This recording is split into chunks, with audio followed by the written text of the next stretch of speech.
Hi, my name is Erin Skinner. I'm a registered dietitian nutritionist who specializes in ancestral and functional nutrition. I'd like to share some information with you today about genetic testing. And first, I'd like to talk about why you should get it.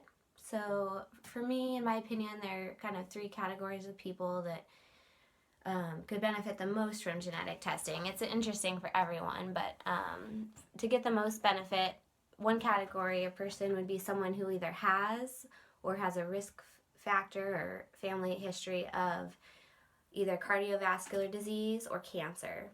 So if you are obese, or if you have high blood cholesterol or dyslipidemia, if you have insulin resistance or diabetes, or either cancer in your family, genetic testing can really tell you not only if you have what genetic risk factors you have, but what dietary changes you can make to decrease your risk. So that's one category of person that can benefit.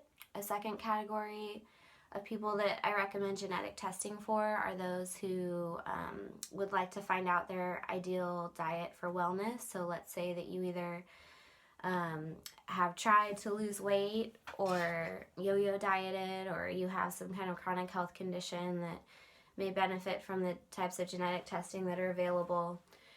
Genetic testing will kind of tell you, for example, if you are better, if your ideal diet is higher in carbohydrate and lower in fat, or if you actually are better adapted for a higher in fat, lower carbohydrate diet for weight loss and for health.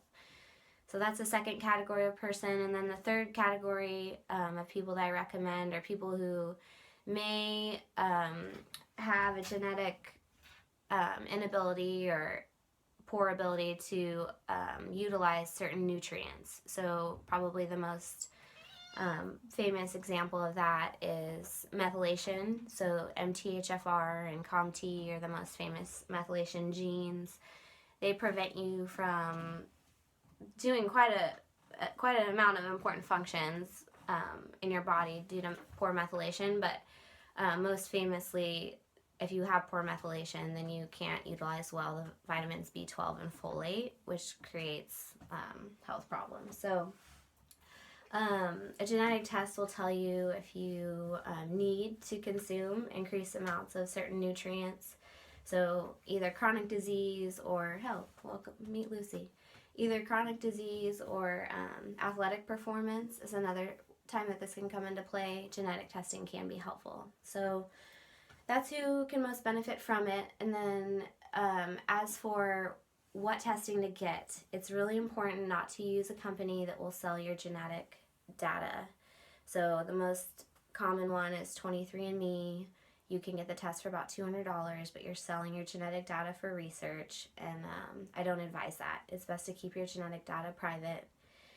Another problem with 23andMe is that the output is not really something that people know how to use or can benefit from. It just kind of gives you a stream of data that seems meaningless. So what I'll often see is people will spend $200 for their 23andMe, and then they can't use it, so then they pay another $100 to run it through some kind of online filter like Genetic Genie, which still does not provide them with individualized, practical advice for what to do and how to actually improve their health or their wellness with their information. And so next thing you know, they're coming to me $300 in and with still no actionable recommendations. And so what I recommend is start with a test that keeps your information private, that couples you with a professional so that you can test just the genes that come with actionable steps, like what fats to eat, or how much fat versus how much carb to eat, or what nutrients to consume more of, a certain type of food that you need more of,